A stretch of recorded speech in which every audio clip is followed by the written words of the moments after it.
ಅಂಬೇಡ್ಕರ್ ರಸ್ತೆ ವಿಚಾರದಲ್ಲಿ ನಗರಸಭೆ ನಿರ್ಣಯ ಸ್ವಾಗತಾರ್ಹ. ಮಂಡ್ಯ ನಗರದ ಡಾಕ್ಟರ್ ಬಿ.ಆರ್. ಅಂಬೇಡ್ಕರ್ ಜೋಡಿ ರಸ್ತೆ ವಿಚಾರದಲ್ಲಿ ನಗರಸಭೆ ಸೌಹಾರ್ದಯುತ ಹೆಜ್ಜೆ ಇರಿಸಿರುವುದು ಸ್ವಾಗತಾರ್ಹ ಬೆಳವಣಿಗೆಯಾಗಿದ್ದು, ದಲಿತ, ಪ್ರಗತಿಪರ ಮತ್ತು ಪರಿಶಿಷ್ಟ ಸಮುದಾಯದ ಜನರ ಹೋರಾಟಕ್ಕೆ ಸಂದ ಜಯವಾಗಿದೆ ಎಂದು ದಲಿತ ಸಂಘರ್ಷ ಸಮಿತಿ ರಾಜ್ಯ ಸಂಚಾಲಕ ಗುರುಪ್ರಸಾದ್ ಕರಗೋಡು ನಗರಸಭೆಯ ಸಾಮಾನ್ಯ ಸಭೆಯಲ್ಲಿ ಡಾಕ್ಟರ್ ಬೆಸಗಾರಹಳ್ಳಿ ರಾಮಣ್ಣ ವೃತ್ತದಿಂದ ವಾಟರ್ ಟ್ಯಾಂಕ್ ಇರುವ ಅಂಬೇಡ್ಕರ್ ವೃತ್ತದವರೆಗೆ ಸಂವಿಧಾನ ಶಿಲ್ಪಿ ಡಾಕ್ಟರ್ ಬಿ.ಆರ್. ಅಂಬೇಡ್ಕರ್ ಜೋಡಿ ರಸ್ತೆ ಎಂತಲೂ ಮತ್ತು ಕನಿಕ ಪರಮೇಶ್ವರಿ ದೇವಾಲಯದಿಂದ ಗೌರಿಶಂಕರ ಕಲ್ಯಾಣ ಮಂಟಪದವರೆಗೆ ನಾಡಪ್ರಭು ಕೆಂಪೇಗೌಡ ರಸ್ತೆ ಎಂದು ನಾಮಕರಣ ಮಾಡಲು ನಿರ್ಣಯ ಮಾಡಿ ಇಬ್ಬರು ಮಹನೀಯರಿಗೆ ಗೌರವ ಸಮರ್ಪಿಸುವ ಮೂಲಕ ಸಮಾಜಕ್ಕೆ ಉತ್ತಮ ಸಂದೇಶ ಸಾರಿದ್ದಾರೆ. 1976ರಲ್ಲಿ ಡಾಕ್ಟರ್ ಬಿ.ಆರ್. ಅಂಬೇಡ್ಕರ್ ಜೋಡಿ ರಸ್ತೆ ನಾಮಕರಣ ಮಾಡಲಾಗಿತ್ತು. ಅಧಿಕಾರಿಗಳ ನಿರ್ಲಕ್ಷ್ಯತನದಿಂದ ಸದರಿ ರಸ್ತೆಗೆ ಪರ್ಯಾಯ ಹೆಸರು ನಾಮಕರಣ ಮಾಡಲು ಮುಂದಾಗಿತ್ತು. ಇದೀಗ ಚುನಾಯಿತ ಜನಪ್ರತಿನಿಧಿಗಳು 1976ರ ನಿರ್ಣಯದಂತೆ ಉತ್ತಮ ನಿರ್ಣಯ ಕೈಗೊಳ್ಳುವ ಮೂಲಕ ಮಾದರಿ ನಡೆ ಅನುಸರಿಸಿದ್ದಾರೆ. ಅಂಬೇಡ್ಕರ್ ರಸ್ತೆ ವಿಚಾರದಲ್ಲಿ ಜಿಲ್ಲಾ ಉಸ್ತುವಾರಿ ಸಚಿವ ಎನ್. ಚಲುವರಾಯಸ್ವಾಮಿ ಮತ್ತು ಶಾಸಕ ರವಿಕುಮಾರ್ ಗಣಿಗರ್ ಅವರ ಮಾರ್ಗದರ್ಶನ ಶ್ಲಾಘನೀಯ ವಿಚಾರವಾಗಿದೆ. ಅವರ ಮಾರ್ಗದರ್ಶನದಿಂದಾಗಿ ಸೌಹಾರ್ದಯುತ ಪರಿಹಾರಕ್ಕೆ ನಾಂದಿ ಹಾಡಿದೆ. ಈ ನಿರ್ಣಯದಂತೆ ಜಿಲ್ಲಾಧಿಕಾರಿಗಳು, ನಗರಸಭೆಯ ಆಯುಕ್ತರು ಕೂಡಲೇ ಕಾರ್ಯಪ್ರವೃತ್ತರಾಗಿ ಕಾನೂನು ಪ್ರಕ್ರಿಯೆ ಪೂರ್ಣಗೊಳಿಸಿ ಈ ಎರಡು ರಸ್ತೆಗಳಿಗೆ ಮಹನೀಯರ ನಾಮಫಲಕ ಅಳವಡಿಸಲು ಮುಂದಾಗಬೇಕೆಂದು ಮನವಿ ಮಾಡುತ್ತೇವೆ. ಇಬ್ಬರು ಮಹನೀಯರಿಗೆ ಸಮಾನ ಗೌರವ ಸಮರ್ಪಿಸಿದ ಜಿಲ್ಲಾ ಉಸ್ತುವಾರಿ ಸಚಿವ ಎನ್. ಚಲುವರಾಯಸ್ವಾಮಿ, ಶಾಸಕ ರವಿಕುಮಾರ್ ಗಣಿಗ, ನಗರಸಭೆ ಅಧ್ಯಕ್ಷರು, ಉಪಾಧ್ಯಕ್ಷರು, ಸ್ಥಾಯಿ ಸಮಿತಿ ಅಧ್ಯಕ್ಷರು, ಸದಸ್ಯರುಗಳಿಗೆ ಧನ್ಯವಾದ ಸಮರ್ಪಿಸುತ್ತೇವೆ. ಅದೇ ರೀತಿ ಅಂಬೇಡ್ಕರ್ ರಸ್ತೆ ವಿಚಾರದಲ್ಲಿ ಹೋರಾಟ ಮಾಡಿದ ಎಲ್ಲ ಹೋರಾಟಗಾರರಿಗೂ, ಪ್ರತ್ಯೇಕವಾಗಿ ಪರೋಕ್ಷವಾಗಿ ಸಹಕರಿಸಿದ ಎಲ್ಲರಿಗೂ ಕೂಡ ಕೃತಜ್ಞತೆ ಸಲ್ಲಿಸುತ್ತೇವೆ.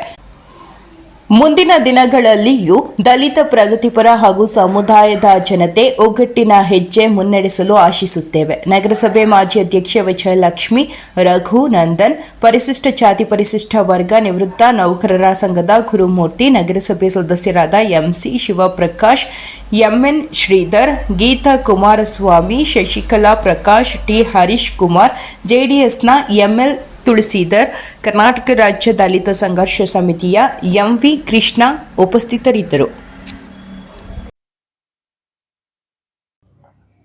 ಇತ್ತೀಚೆಗೆ ಕಳೆದ ಹೆಚ್ಚು ಕಡಿಮೆ 1 ವರ್ಷದಿಂದ ಈಚೆಗೆ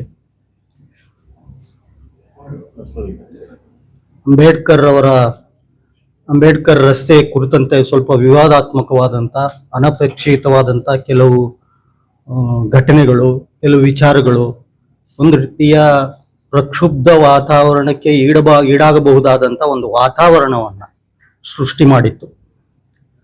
ಆನಂತರ ಅದು ಯಾಕೆ ಅಂತ ಹೇಳಿದ್ರೆ, ಈಗಿನ ನಗರಸಭೆಯ ಸಭೆಯೊಂದರಲ್ಲಿ 100 ಅಡಿ ರಸ್ತೆ ಏನಿದೆ ಅದು ಬಾಬಾ ಸಾಹೇಬ್ ಅಂಬೇಡ್ಕರ್ ಅವರ ರಸ್ತೆ ಅಂತ ಈ ಮೊದಲೇ ಆಗಿದ್ರೂ ಕೂಡ ಅದು ಗೊತ್ತಿಲ್ಲದೇನೆ 100 ಅಡಿ ರಸ್ತೆಗೆ ನಾಡಪ್ರಭು ಕೆಂಪೇಗೌಡ ರಸ್ತೆ ಅಂತ ಹೆಸರಿಡಬೇಕು ಅಂತ ಹೇಳಿ ಕೆಂಪೇಗೌಡ ಪ್ರತಿಷ್ಠಾನ ಸಮಿತಿ ಮತ್ತು ಕೆಲವು ಸ್ನೇಹಿತರುಗಳು ಅವರೆಲ್ಲರ ಮನವಿಯ ಮೇರೆಗೆ ನಗರಸಭೆಯಲ್ಲಿ ಮತ್ತೊಂದು ಸಲ ನಿರ್ಣಯ ಆಗುತ್ತೆ. ಆ ನಿರ್ಣಯ ಆಗುವಂತ ಸಂದರ್ಭದಲ್ಲಿ ಈಗಿರ್ತಕ್ಕಂಥ ಏನು ಕೌನ್ಸಿಲರ್ಗಳಿದ್ದಾರೆ, ನಗರಸಭೆಯ ಸದಸ್ಯರುಗಳು, ಅವರುಗಳು ಪ್ರಶ್ನೆ ಮಾಡಿದ್ದಾರೆ. ಮೊದಲೇ ಈಗಾಗಲೇ ಯಾರ್ದಾದ್ರೂ ಮಹನೀಯರ ಹೆಸರನ್ನ ಇಟ್ಟಿದಾರ ನೋಡಿ ಅಂತ ಹೇಳಿ. ಅಲ್ಲಿದ್ದಂತ ಅಧಿಕಾರಿಗಳು ಇಲ್ಲ ಬೇರೆ ಯಾವುದು ಹೆಸರಿಟ್ಟಿಲ್ಲ, ಹಂಗಾಗಿ ಅಂಬೇಡ್ಕರ್ ವೃತ್ತ ಅಂತ ಒಂದಿದೆಯೇ ಹೊರತು ಅಂಬೇಡ್ಕರ್ ರಸ್ತೆ ಅಂತ ಎಲ್ಲೂ ಮಾಡಿ ಇಲ್ಲ, ದಾಖಲಾತಿಗಳಿಲ್ಲ ಅಂತ ಹೇಳ್ಬಿಟ್ಟಿದ್ರು. ಆದ್ರೆ ನಮ್ಗೆ ಈ ವಿಚಾರ ಹಂಗಾಗಿ ಅದು ಒಂದು ರೀತಿಯ ನಿರ್ಣಯವನ್ನ ತೆಗೆದುಕೊಂಡು ನಾಡಪ್ರಭು ಕೆಂಪೇಗೌಡ ರಸ್ತೆ ಅಂತ ಹೆಸರಿಡಬೇಕು ಅಂತ ಹೇಳಿ ಒಂದು ನಿರ್ಣಯವನ್ನ ಕೈಗೊಳ್ಳಲಾಗಿತ್ತು. ನಮ್ಗೆಲ್ಲರಿಗೂ ಆಶ್ಚರ್ಯ ಆಯ್ತು. ಯಾಕೆಂದ್ರೆ ಬಹಳ ಹಿಂದೆನೆ ನಾವು 1981-82ರ ಸಂದರ್ಭದಲ್ಲಿ ಅದೇ ರಸ್ತೆಯಲ್ಲಿ ಇರ್ತಕ್ಕಂಥ ಚಿಕ್ಕಲಿಂಗಮ್ಮ ಬಿಲ್ಡಿಂಗ್, ಚಿಕ್ಕಪಯ್ಯ ಬಿಲ್ಡಿಂಗ್ ಅಂತಿದ್ರು, ಆ ಬಿಲ್ಡಿಂಗ್ ನಲ್ಲಿ ನಾವು DSS ಆಫೀಸ್ ಮಾಡಿದ ಸಂದರ್ಭದಲ್ಲೇ ನಮ್ಮ ಬೋರ್ಡ್ ಅಲ್ಲಿ ಅಂಬೇಡ್ಕರ್ ರಸ್ತೆ ಅಂತ ಹಾಕೊಂಡಿದ್ದು. ಆದ್ರೆ ಇದೇನಿದು ಅಂಬೇಡ್ಕರ್ ರಸ್ತೆ ಅಂತ ಹೆಸರಿಟ್ಟಿದ್ರಲ್ಲ, ನಾವೆಲ್ಲ ನೋಡಿದೀವಿ ಚಿಕ್ಕ ವಯಸ್ಸಿನಲ್ಲಿ. ರಸ್ತೆಯ ಒಂದು 2-3 ಕಡೆ ಅದು ಅಂಬೇಡ್ಕರ್ ರಸ್ತೆ ಅಂತಲೇ ಹಾಕಿದ್ರು. ಯಾಕೆ ಹಿಂಗಾಗೋಯ್ತಲ್ಲ ಅಂತ ಹೇಳಿ ನಾವು ಇಲ್ಲ ಅಂತ ಹೇಳಿ ಅದು ತಕರಾರು ಸಲ್ಲಿಸುವಂತ ಸಂದರ್ಭ ಬಂದಾಗ ಅದಕ್ಕೆ ತಕರಾರು ಸಲ್ಲಿಸಿ ಇಲ್ಲ ಈ ಹಿಂದೆನೇ ಆಗಿತ್ತು, ಅದರ ದಾಖಲಾತಿಗಳನ್ನ ಹುಡುಕಿ ಅಂತ ಹೇಳಿದ್ಮೇಲೆ ನಮ್ಮ ನಗರಸಭೆಯ ಸದಸ್ಯರುಗಳೇ ಖುದ್ದಾಗಿ ಹೋಗಿ ಇದನ್ನೆಲ್ಲ ಹುಡುಕಿ ತಡಕಾಡಿ ಕೊನೆಗೆ 1976ನೇ ಇಸ್ವಿ ಜೂನ್ 15ನೇ ತಾರೀಕು ನಡೆದಂತ ನಗರಸಭೆಯ ಸಾಮಾನ್ಯ ಸಭೆಯೊಂದರಲ್ಲಿ ನೂರಡಿ ರಸ್ತೆಗೆ ಅಂಬೇಡ್ಕರ್ ಜೋಡಿ ರಸ್ತೆ ಅಂತ ಹೆಸರಿಡಬೇಕು ಅಂತ ಹೇಳಿ ಒಂದು ನಿರ್ಣಯ ಆಗಿದ್ದನ್ನ ಅದನ್ನ ದಾಖಲಾತಿಗಳನ್ನ ಪತ್ತೆ ಮಾಡಿದ್ವಿ. ಅದಾದ್ಮೇಲೆ ನಾವು ಅದನ್ನ ಜಿಲ್ಲಾಡಳಿತಕ್ಕೆ, ನಗರಸಭಾ ಅಧ್ಯಕ್ಷರಿಗೆ, ನಗರಸಭಾ ಸದಸ್ಯರುಗಳಿಗೆ, ಎಲ್ಲ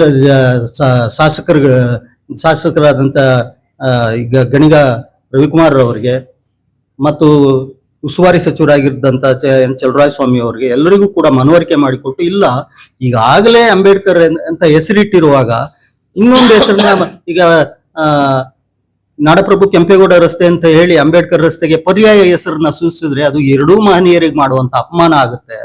ಹಂಗ್ ಮಾಡಬೇಡಿ, ಬೇರೆ ಪರ್ಯಾಯ ವ್ಯವಸ್ಥೆ ನೋಡ್ಕೊಳ್ಳಿ, ಬೇರೆ ಸರ್ಕಲ್ಗಳು, ಬೇರೆ ರಸ್ತೆ, ಬೇರೆ ಬಡಾವಣೆ, ಈ ತರದ್ ಬೇರೆ ತರದ್ ಮಾಡ್ಬೇಕೇ ಹೊರತು ಯಾವುದೇ ಕಾರಣಕ್ಕೂ ಈಗ ಹಾಲೇ ಇಟ್ಟಿರುವಂತ ಹೆಸರನ್ನ ಬದಲಾಯಿಸೋದಕ್ಕೆ ಯಾವ ಕಾನೂನಲ್ಲೂ ಅವಕಾಶಗಳಿಲ್ಲ. ಹಿಂಗಿರೋದ್ರಿಂದ ನೀವು ಇದನ್ನ ವ್ಯತಿರಿಕ್ತವಾದಂತ ಪರಿಣಾಮ ಬೀರುವಂತ ಕ್ರಮಕ್ಕೆ ಈಡಾಗಬಾರ್ದು. ಈ ಮಾಹಿತಿ ಗೊತ್ತಾದ ಮೇಲೆ ಮೊನ್ನೆ ನಡೆದಂತ 15ರ ಸಾಮಾನ್ಯ ಸಭೆಯಲ್ಲಿ, ನಗರಸಭೆಯ ಸಭೆಯಲ್ಲಿ ಈಗ ಅಂಬೇಡ್ಕರ್ ರಸ್ತೆ ಅಂತ ಏನ್ ಮೊದಲೇ ಇಡಲಾಗಿತ್ತು ಅದನ್ನ ಬೆಸರಳ್ಳಿ ರಾಮಣ್ಣ ವೃತ್ತ, ಈಗ ಅದನ್ನ ಹೆಸರಿಟ್ಟಿದ್ದಾರೆ. ಬೆಸರಳ್ಳಿ ರಾಮಣ್ಣ ವೃತ್ತದಿಂದ ಇಲ್ಲಿ ವಾಟರ್ ಟ್ಯಾಂಕ್ ಸರ್ಕಲ್ ವರೆಗೆ, ಅಂಬೇಡ್ಕರ್ ಸರ್ಕಲ್ ವರೆಗೆ ಅಂಬೇಡ್ಕರ್ ರಸ್ತೆ ಅಂತಲೂ, ಅಲ್ಲಿಂದ ದೇವಸ್ಥಾನದ ಹೆಸರು ಅನ್ನಪೂರ್ಣೇಶ್ವರಿ ದೇವಸ್ಥಾನದಿಂದ ಗೌರಿಶಂಕರ ಕಲ್ಯಾಣ ಮಂಟಪದವರೆಗಿನ ರಸ್ತೆಯನ್ನ ಕೆಂಪೇಗೌಡ ರಸ್ತೆ ಅಂತ ಹೇಳಿ ಇಡಬೇಕು ಅಂತ ಹೇಳಿ ಕೊನೆಗೆ ಶಾಸಕರ ಮಧ್ಯಪ್ರವೇಶ ಮಾಡಿ ಈ ತರ ಇಡೋಣ, ಇಬ್ಬರು ಮಹನೀಯರಿಗೂ ಗೌರವ ಸಲ್ಲಿಸಿದಂಗ ಆಗುತ್ತೆ ಅಂತ ಹೇಳ್ತಾರೆ.